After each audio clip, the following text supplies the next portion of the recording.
Bismillahirrahmanirrahim. Assalamualaikum warahmatullahi wabarakatuh. Sahabat-sahabat yang dimuliakan oleh Allah Subhanahu wa taala, hak asasi dalam Islam. Hak asasi dalam Islam itu sudah diatur dalam Islam.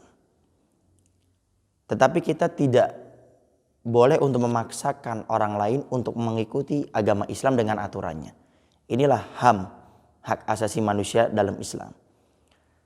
Artinya orang kalau sudah masuk dalam agama Islam, dia sudah beriman kepada Allah Subhanahu wa taala, maka di dalamnya kita harus mengikuti kewajiban-kewajiban yang telah ditetapkan oleh Allah dan Rasulnya. Tapi manakala orang di luar Islam, kita tidak bisa memaksakan mereka untuk masuk Islam, untuk mengikuti ajaran Islam, karena Allah Subhanahu wa taala sendiri sudah berfirman dalam Al-Qur'an, la ikraha fiddin, tidak ada paksaan dalam agama. Inilah hak asasi dalam Islam. Tidak ada paksaan-paksaan. Tapi kalau orang sudah masuk ke dalam agama Islam, dia wajib mengikuti aturan-aturan Islam. Ini hak asasi yang sesungguhnya di dalam Islam. Jangan seperti sebagian orang yang mengatakan orang Islam boleh menentukan tentang kehidupannya sendiri. Ini hak asasi di luar Islam. Kalau di luar Islam terserah orang mau melakukan seperti apa. Tapi kalau sudah memeluk agama Islam, ada aturannya di dalam. Dan aturan dalam Islam itu sudah melebihi daripada hak asasi manusia itu tersendiri. Jadi jangan sampai akhirnya dikait-kaitkan hak asasi dalam Islam dengan hak asasi di luar Islam. Itu tidak diperbolehkan. Kita untuk mencampur adukan.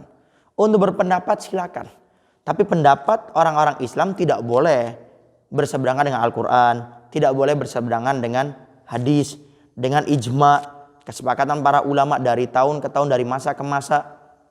Dengan kias, itu tidak boleh berseberangan dengan itu. Adapun orang di luar Islam silakan. Dia dengan pendapatnya, dia dengan pemahamannya.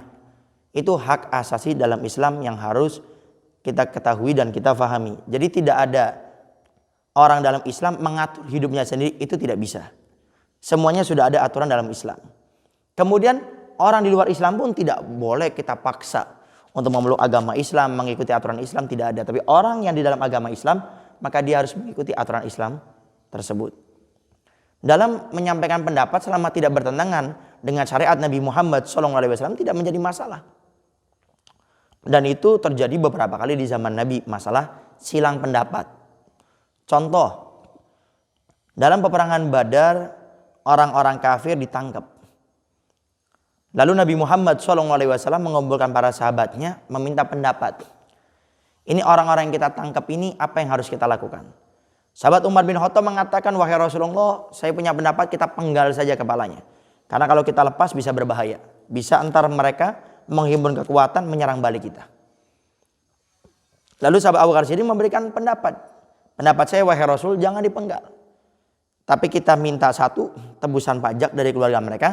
Atau mereka mengajari anak-anak kecil kita. Lalu Nabi Muhammad SAW memilih dua-duanya baik. Yang saya pilih pendapatnya sahabat Abu Bakar As-Siddiq.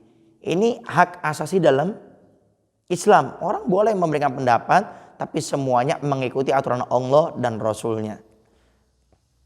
Sehingga jangan dicampur adukan antara hak asasi dalam Islam dengan hak asasi di luar Islam.